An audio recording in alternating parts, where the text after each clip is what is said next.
The galaxy had known peace for centuries, a delicate balance of power that kept the peace talks between various species mostly smooth. But that peace was threatened now, as old tensions were stirred up and new faces arrived on the galactic scene. Among those faces was humanity, a young species on Earth with a history of struggle and determination. The Galactic Council, a powerful organization made up of ancient and powerful species, had invited humans to the peace talks, hoping to bring them into the fold of galactic diplomacy. The room was large, filled with representatives from countless species. Some were tall with long, spindly arms. Others were covered in scales or floating silently in the air. At the center of the table, the human ambassador, Captain Emily Waters, stood confidently.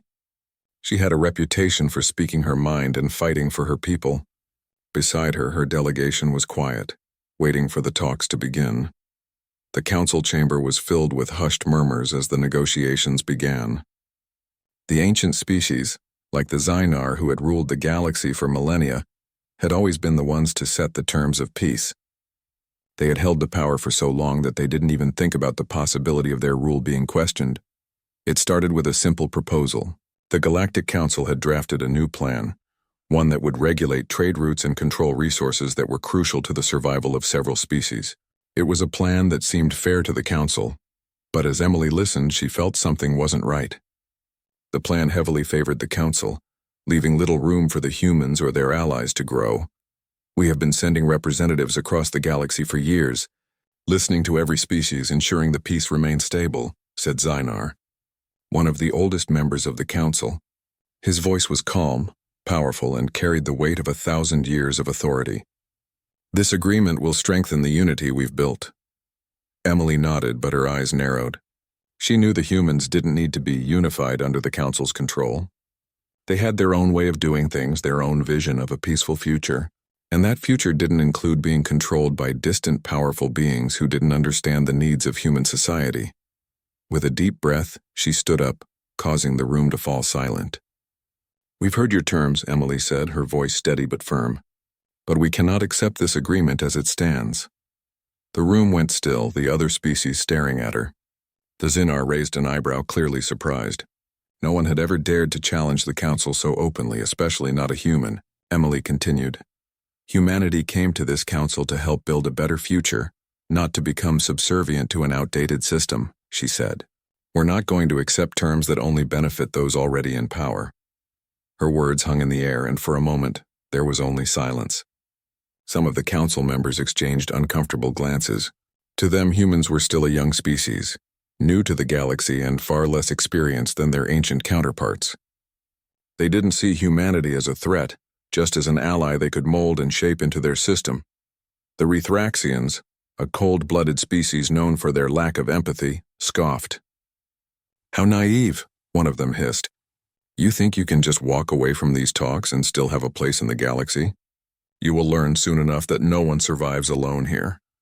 Emily met his gaze, unflinching. "We don't need to survive alone," she said. "But we won't sacrifice our values to fit into your system." The tension in the room grew thicker. Emily had made her decision. She wasn't going to play along with the Council's plans. Humanity deserved better. Captain Waters turned to her delegation, signaling them to gather their things. "We're leaving. This Council does not represent the future we want for our people." The humans stood up, packing their things, preparing to leave the chamber. The other representatives were still stunned.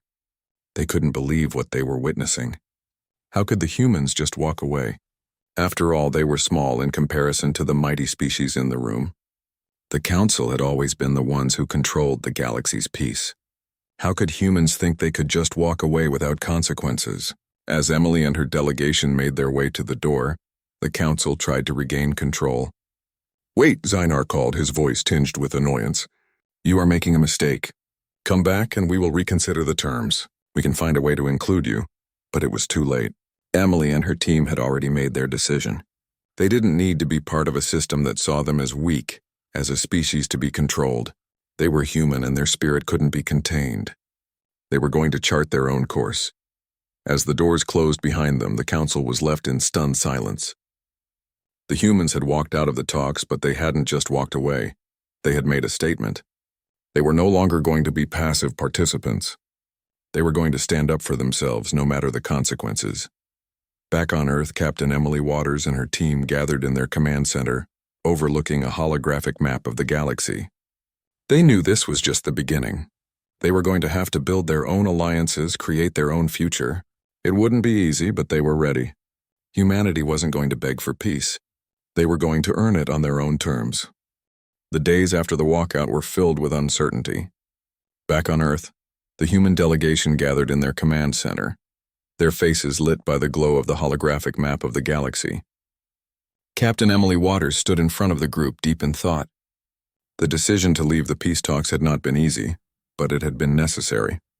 Now the real challenge began: how to forge a future for humanity in a galaxy that had underestimated them. "We need to be strong, united," Emily said, her voice steady and firm. "We've made our point. Now we build alliances, develop our own technologies, and make sure the galaxy knows we will not be pushed around."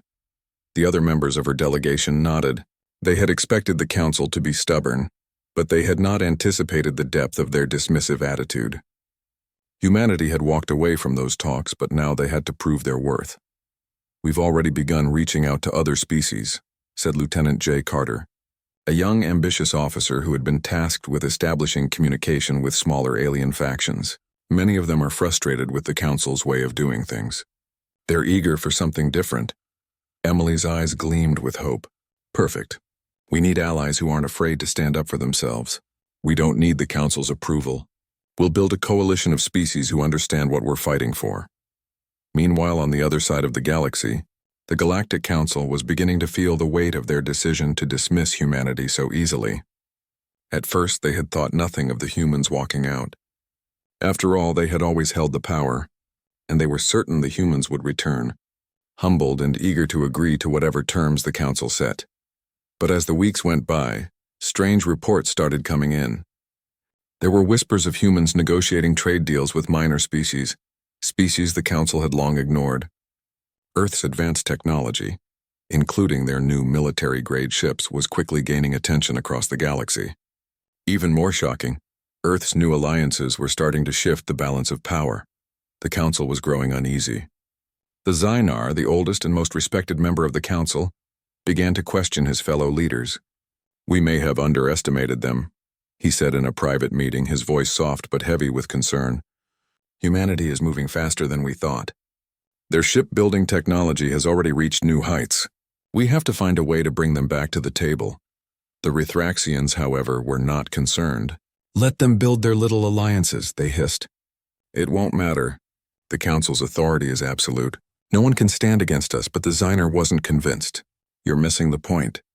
The humans are not just building ships, they're building influence. And they're doing it quickly."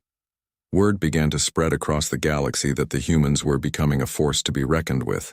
One of their early successes was a trade deal with the Rylothians, a species known for their mining capabilities.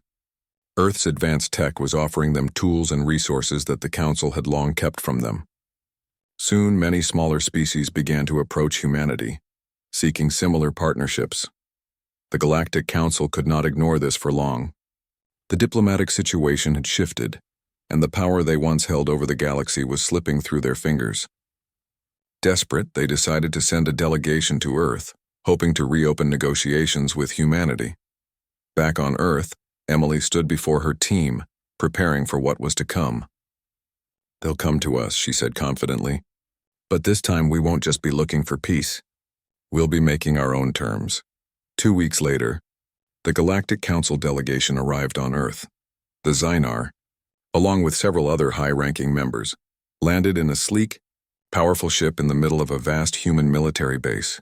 They were met by Captain Emily Waters and her top advisors, each of them standing tall with the quiet strength of a species that had found its voice.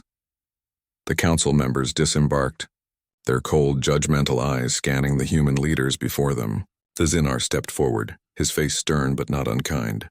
"Captain Waters," he began, his voice carrying a mix of respect and authority.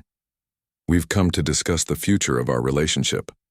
It seems we may have misjudged humanity's place in the galaxy."